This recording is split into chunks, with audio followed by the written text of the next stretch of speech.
All right, hello everyone and welcome. This is the Meet Your Delegate, number 14 already. We're here with Chris Blec, and we're going to be going over a quick platform update, then an open question and answer session. So first off, huge welcome to you, Chris. Thanks for doing this. Thank you. Yeah, Good morning. Thanks everybody. Thanks everybody for joining and watching. So I chose to become a recognized delegate for MakerDAO after watching the DAO sort of metamorphose over the past 3+ years. For those that don't know, in the early days, I participated in, by early, I mean, like not early, but like 2019, I was getting involved with governance and I started to create video content specifically about governance to try to get more people aware and involved, because I could see how important MakerDAO was going to be to the future of finance, I thought, beyond just DeFi. So a lot of work was done at that time to sort of raise important questions and to start to question incentives and to figure out how can we incentivize more people to be, if not involved in governance, at least aware of the issues that are going on. Because for me personally, I think that people using DeFi without understanding how it works is a huge problem. Like, it's a huge existential risk that we face, because then we risk the return of the middleman to all these transactions, and all the stuff going on in between that you don't really understand. So that's always been my stance on DeFi. And in 2020, I started to uncover some centralization issues in DeFi that were really, I considered to be the wrong kind of trade-offs. So I spent the last 2+ years trying to educate people about that. And I'm talking about specifically like admin keys and centralization in DAOs, as far as like token manipulation and VCs sort of manipulating votes and things like that. There's obviously a lot of stuff that's been going on. But during that time, I watched MakerDAO sort of methodically, I want to call it centralized, but sort of add complexity. And when I say methodically, I mean it not in a negative way. I mean this in a way that I see as a lot of acceptable trade-offs. So like, a lot of people might think, okay, if you're into decentralization, trustlessness, you're hardcore, you only see this utopian world where everything is completely trustless. And that's not really true. For me, I see the world as a set of trade-offs, and the trade-offs have to be acceptable. And finding that line of acceptability is tough. It's kind of subjective. And that subjectivity is what I hope to add as a delegate. And I've spent years now sort of trying to define that for myself. And when I'm talking about trade-offs with MakerDAO, I'm talking about, I mean, everything from just the way governance works with core units to PSM to real world assets to, all these other things that we look at. And MakerDAO has done a better job than just about anybody else in the space as far as negotiating those trade-offs. But I still think there's obviously a lot of room for more diverse voices to come in and to be a part of those conversations. So regarding the 3 things that I listed out in my platform, as far as like the key characteristics of how I would approach topics here, decentralization maximalist, which means, to me, it means increasing DAO participation, increasing awareness of issues for people, and to give people that are involved in this ecosystem a glimpse under the hood so that they at least understand how things are working. So that involves going even outside of the governance forums and chats and making sure that issues are understood. Because one thing we all know is that people that are very interested in DAI can also be completely uninterested or completely scared even to get involved in governance. So it's but those same people like may be very risk averse, and maybe if they knew about some of the questions that we're facing in governance, they would rethink the way they engage with DAI. I think that's important. I don't think we should be in the business of just selling DAI to the world, and trying to push it like crack. Like, I think we should be in the business of responsible, methodical growth that really amplifies decentralization. Number two, I have trust minimalist. And when I say that, what I mean is minimizing the trust that MKR holders, DAI holders, and basically anybody in this ecosystem, because it's Legos, right? Everything's connected. So reducing the trust that they all have to have, the retail users have to have in core units specifically, and in governance, in us, as delegates, and also in other maker holders, as far as how they might use their influence to change this system. A DAI holder shouldn't have to worry about what a core unit might do or what a delegate might do. So it's reducing that trust, not eliminating it, but minimalizing it. And then the third thing is adversarial thinking. And what I mean by that is a very, very clear focus on reducing the risk posed by third parties. So real world assets, D3M, PSM, and everything else. Reducing the risk. Like, MakerDAO should not be putting itself in a position where the risk outweighs the benefits, obviously. And that's always been a goal. And that's why there's a risk team and all that kind of stuff. But, things like the D3M, an argument can be made that it's the wrong kind of risk, and that's the kind of conversation that I'm interested in having and bringing that voice into this. So, we've been having this chat in the governance channel the past day because I've been concerned about putting my name on sort of package votes that include things that I believe are the wrong kind of risk or that I believe are a move in the wrong direction. And I won't be voting in favor of anything that I feel is against what I think is the right move. And I'm just putting that out there now so that before you delegate to me that my votes will be, and I'm not going to operate in a vacuum. Obviously, I'm going to have conversations and hear feedback. And obviously, I want to be representative. But I also won't vote for an executive just because it's an executive. I would now, obviously, there's trade-offs and there's negotiations and that kind of stuff. But it seems like the expectation might have been that executives just get voted, yes, because we've already had the negotiation. But if it still contains something that I think is against my better judgment, there's a chance that I won't vote for it. I would provide reasoning for that, and be very clear about it. But yeah, so and I was asking questions in the governance channel yesterday for those that missed it about how delegates are incentivized, and it at first it appeared, okay, delegates are really incentivized to just rubber stamp executives. But since then, it became clear that that's not the case, that a vote sort of in opposition to an executive is incentivized to happen equally with a yes vote, as long as an explanation is provided and reasoning, which I think is a fair way to approach these things. I will say also on the executive topic that I'm not totally convinced that combining these two, they're almost two different roles. The debates and the conversations and the subjective takes that happen in polling and in these governance conversations versus the executive vote, which appears by some to be thought of as we're just formalizing what we've already discussed.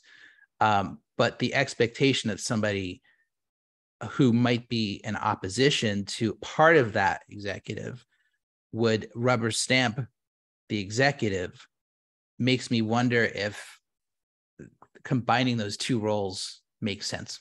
So I haven't formed opinion fully on that, but I've been thinking about that a lot the past day. Regarding specific topics, the PSM, to me, it feels like a necessary evil.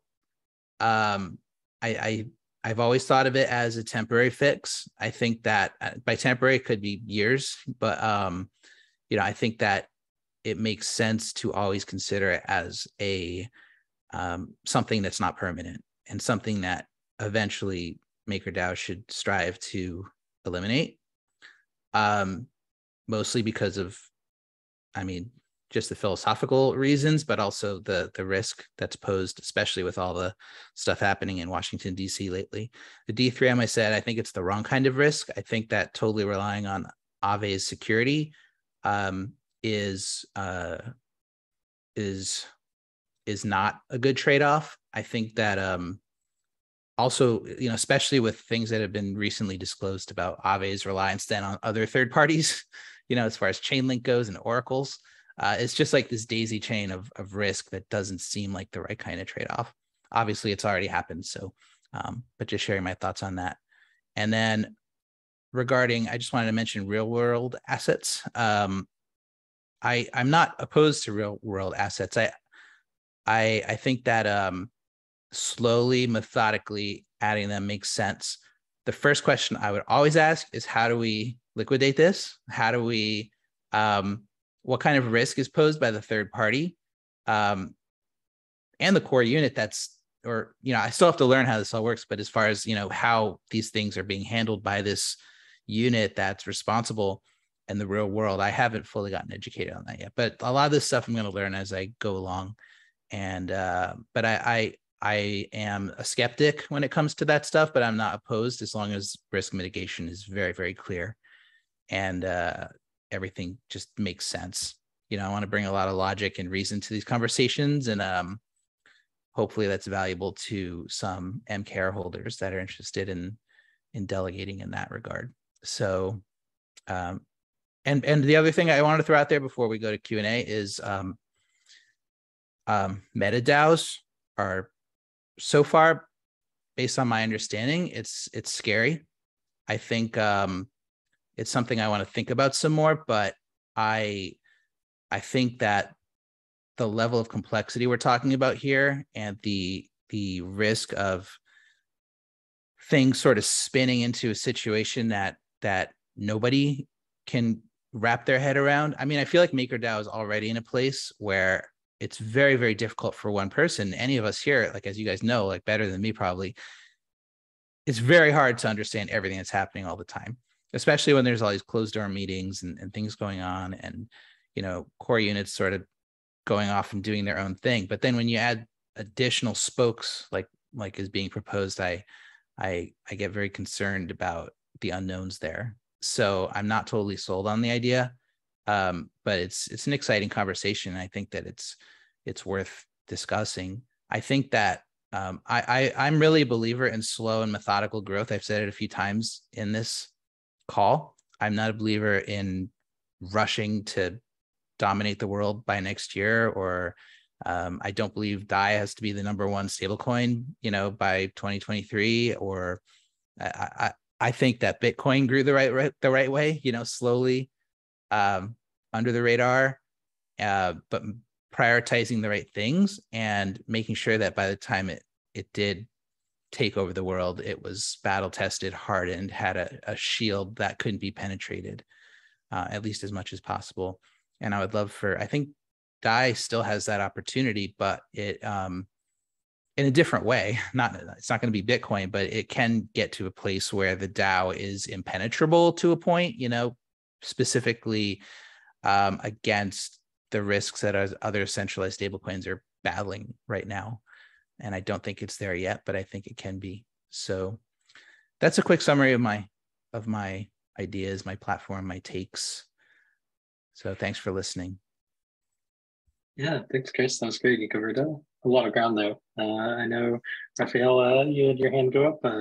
You want to kick us off with the Q&A session? Go for it. Hey, Chris. So first of all, warm welcome, and I'm really excited to have you on board here. And I love the kind of thinking that you bring that I think is slowly fading from this space. And I think it's very important and a very important aspect of also what brought me to crypto in the first place and the kind of thinking about incentives. So glad to have you here.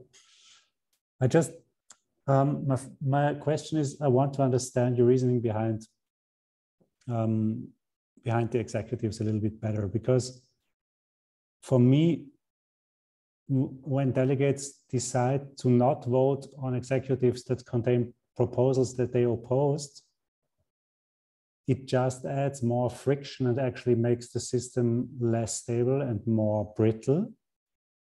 And I kind of get that you could want to spin that out and actually have it as a separate function. But the way it's now, I think the discussion has to take place before the executive. And when the executive comes to pass, it's more about making sure that nothing really dangerous happens at that point. Yeah, my take is really,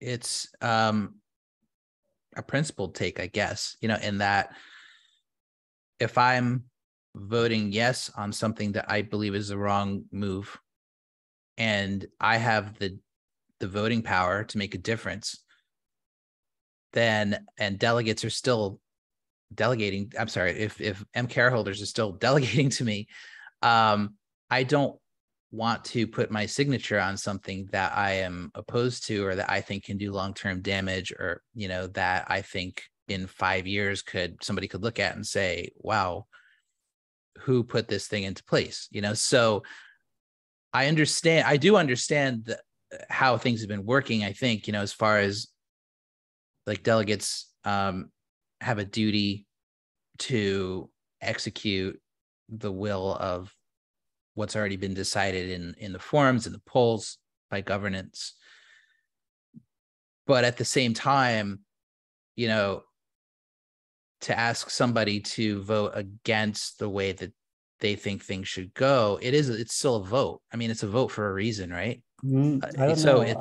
I don't, I'm sorry to interrupt, because I think that's my point of contention here, is that I think that's not, the executive is not a vote on the proposal. The proposal already happened. The executive is a vote on the system of implementation.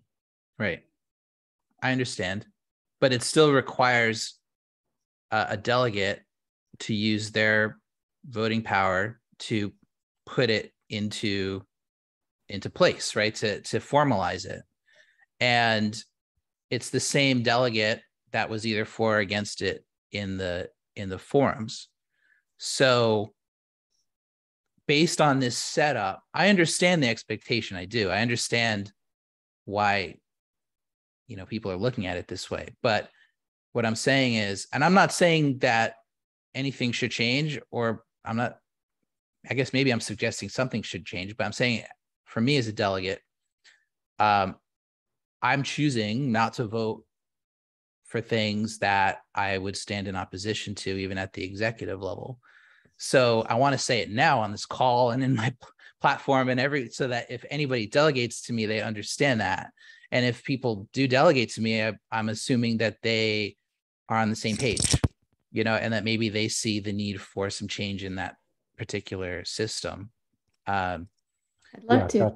Gotcha. I'd love to add just some food for thought on this topic, which I was following in the Discord. It's really interesting. I guess I've been at this for 6 months now. The one way that I think it's important something to consider is a kind of humility, right? That I'll speak for myself, that even if there's something that I oppose at the polling level, and so I do see a value in having the role together, that, I don't see a conflict basically in like having the executive function the way we've been describing it, and then the sort of more subjective. Because we're this DAO and we have an interdependence of one another, and that by definition, each one of us is not going to be all knowing and capable to really, I guess I'm at a loss maybe to be very eloquent on this point, but I think just what I'm saying is that I don't see a conflict in most of the things that I may have voted no on that I feel very strongly about. In an instance, still approving the executive that went against my way, because when I'm voting on the executives, as people have said, I am conceding that that the DAO is not just about decisions that I agree with. And so, as I said in the Discord chat, I was like, for me, I feel that not approving an executive goes toward something I feel was actually illegitimate in the process. And perhaps on an outlying case where, I think something's being approved that's damaging in an existential way. But I think it's quite helpful to separate subjective views on individual policies or votes from an overall systemic, like conceding that, okay, the whole system worked the way we've designed it. And so, but to your point as well, we do have it in the US, a separate function, right, where the executive is a different person from the Congress that's passing the votes, right, that's signing at the end of the day. So, I mean, point taken. Yeah, I mean, I don't know if that's the best way to look at it, because the executive in the US is so opinionated too, has so much power. But it's more of a veto, right? I mean, it's that separation, I think, that you're talking about, which is like, I'm going to vote the people who are voting for the laws are not executing the laws, right, in that system. Yeah, I hear you. I'm very opinionated, and I've developed some strong principles in the space, and I guess what I'm saying is, I think it is a personal decision to a point, as far as what you feel comfortable doing, as part of a DAO. But my stance has been that, if my name is going to go on it, I have to believe in it. Now, I'm not saying I would vote no on an executive just because it contains one thing out of like 7 that I disagree with. I might still vote yes if I think the trade-off is acceptable, and I would provide reasoning around that. But I guess what I'm saying is, just because it's an executive, it doesn't mean that I'm immediately gonna vote in favor of it. And that's, I mean, I do understand the humility aspect and sort of taking a step back at that level, and doing the will of the community, but it still is at the executive level, still from a distance, you look at it, it's still a vote. It's still a personal signature by each delegate or MCAR holder or whoever, saying that, yes, everything here should be executed, permanently. So it's still, at that level, it is still a decision. It's not a given. It's still a decision. Now, if people think that the executive shouldn't be a decision at that level, then maybe the mechanics need to change, But again, like if I'm the only one that thinks this way, then nobody's going to delegate to me. So it's not going to matter. It's like, but if I do think it's a point that I think that governance should think about, and perhaps use these conversations as a way to initiate some change in the system so that incentives are truly aligned. And this really does boil down to incentive alignment. A DAO is nothing without aligned incentives, and everything MakerDAO does is based on incentive alignment. Every core unit, every module, everything is based on incentives. So in this case, I think, the incentives, as long as a no vote is not financially disincentivized, incentives are aligned. If we get to a point where a no vote or an abstaining is financially disincentivized, then the system, I think, is is it's either, you could look at it two ways. It's either broken or it's manipulating incentives to encourage a specific outcome, which is that's not really a good idea either. You want to have incentives aligned. So the system at that point should consider changing. But again, I just want to put all this out here now because, it's like, I don't want to surprise anybody later. Yeah, definitely a good discussion. Looks at I think MakerMan has one little thing to add, but we'll lead into it. Yeah, I'm not going to belabor this because it leads to a question. So, there's a distinct difference between not voting for an executive and voting for an executive versus trying to block an executive, which is what I did on the PSMs. I was part of the brainchild that suggested using USDC to mint DAI during Black Thursday as an emergency measure, right? We got those vaults and we're able to get through some difficult times. And then I was suggesting to Rune and the DAO this idea that we should actively market make our peg, right? And that led Rune to this idea of like, oh, we have the side-eye bridge. Let's use it as the PSM, right? Battle-tested code, blah, blah, right? The reason why I actively blocked is because I saw the PSMs as a spread manager that I thought should have multiple tiers with liquidities and fee spreads. In the loosest sense, it should be a liquidity maker of last resort, right? And so that's why I didn't just not vote. I actually sat my maker on a previous executive to try and block. I knew it wouldn't work. It was just a statement. But there's some key differences between those three activities. Chris, I just want to say I really appreciate you being forward on that. That's important, not just for the maker holders that would delegate to you, but for the DAO in general. I appreciate all your other comments. Sort of my question is related to the PSMs because I see them more as a significant existential risk. And I've commented elsewhere that real world assets, the PSMs, and kind of the D3Ms, they're centralizing forces, not decentralizing forces that hazard the DAO, right? And so I was curious, you talk about decentralization as being your mantra. You also talked about how you want to do slow growth. If you look at my profile, I've always advocated slow, measured, sustainable growth, and I've had to fight tooth and nail to try and avoid this rampant growth. And so I'm curious, whether you have comments a little bit more on the centralization forces of like the PSM and the existential risks and how to approach that generally. So, and thank you. Everything you said, I'm like, welcome, brother. Maybe I'll have an ally on some topics. Okay. So I appreciate you coming on.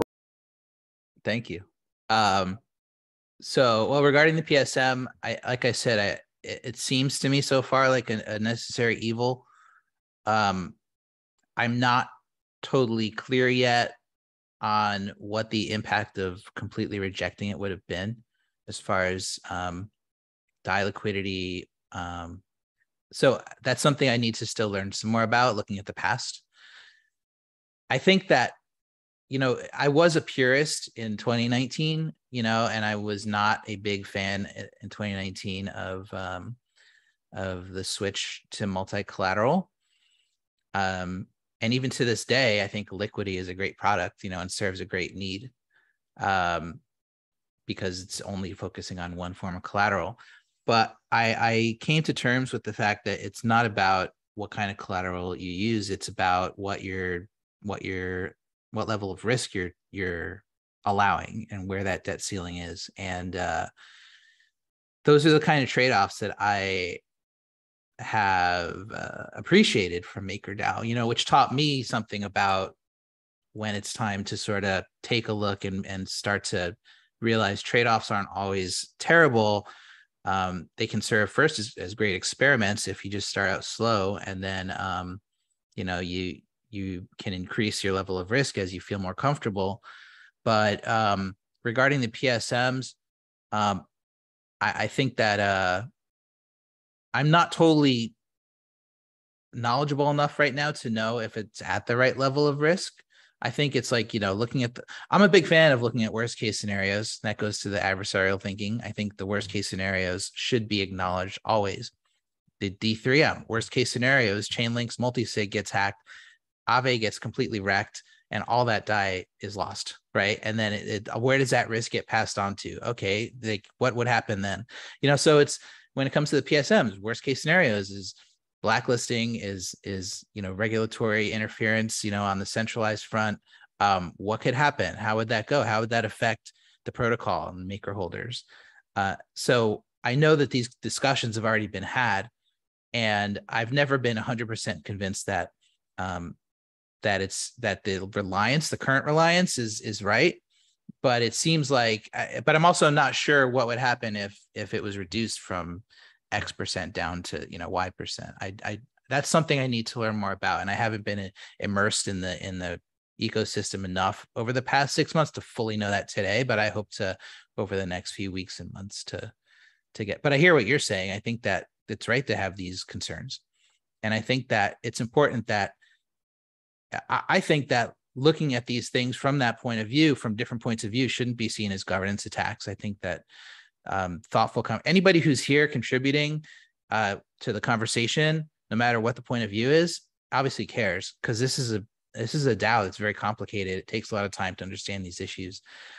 So I think that every point of view should be acknowledged. I got a little worried yesterday in the Discord when we were talking about not voting on executive, and the idea was brought up that maybe that's a governance attack, and I think that it's important that we look at these things as conversations. There's so much at stake with DAI. I think DAI could potentially be the future of global finance if it's done right, and I think it goes far beyond just crypto and DeFi. I think it could be critically important to the world. There's nothing else like it. And I think that we have to expect that there's going to be a lot of different points of view that need to be heard, so I hope to bring some of that along with MakerMan and others. Awesome. Thanks, Chris. I know we're running up against time here. There was one more line of questioning from Kianga I wanted to squeeze in if you're able to. She's asking kind of on codifying disclosure requirements on conflicts of interest. Wanted to know if you had any thoughts on this, whether it's for delegates or proposal authors, or just in general, like how should we be setting ourselves up to address conflicts of interest as they pop up?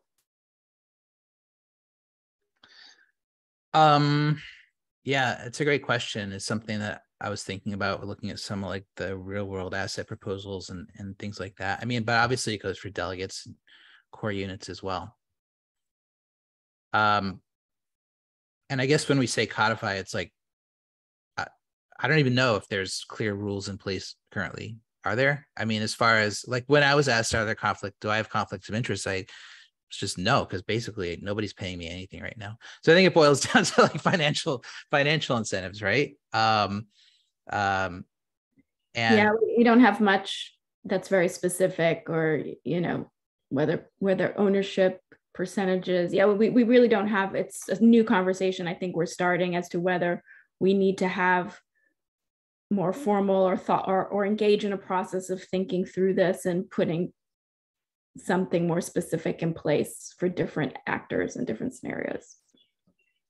See, this is where it gets blurry, because this type of stuff is not even supposed to matter in a decentralized world, right? It's not supposed to, like, the incentives are supposed to be there to prevent an attack, because it is basically an attack. Like a conflict of interest that's not disclosed is like a governance attack, where you're clearly incentivized to do something else, but you're here contributing in this way and you're being affected by that other incentive. So it does start to get hazy as far as, is the right way to fix it in the real world, as far as like you're signing this agreement that states XYZ, or is the right way to address it through some other sort of incentive alignment within the DAO, which I can't come up with right now. But so I agree that it could be an issue, especially with core units that have closed door meetings and who, they might have 17 other jobs, or for somebody who's proposing a real world asset proposal that could stand to make them a lot of money. or any kind of proposal, right? So I think it's massive. I think it part of it's up to us to sort of vet that out, but I agree that it's a conversation that is worth having. But really, it does boil down to conflicts, to financial incentives. So that's really how I've been approaching it. Thank you. Yeah, that was awesome, Chris. This has been a great dive into some of the things you mentioned on your platform. So I really appreciate you setting up the time to do this. Obviously, we'll be posting recordings so people can learn from this, and obviously would encourage everyone to engage on the forum on your platform. Keep the conversation going there. But thanks so much for your time today, and we look forward to adding you as a recognized delegate. I guess procedurally, basically what needs to happen is we'll get your profile merged up on GitHub, and shortly after that, you'll pop up as a delegation option on the voting portal. So welcome. Thanks All right. so much. Thanks everyone for spending the time. Appreciate it. Have a good one.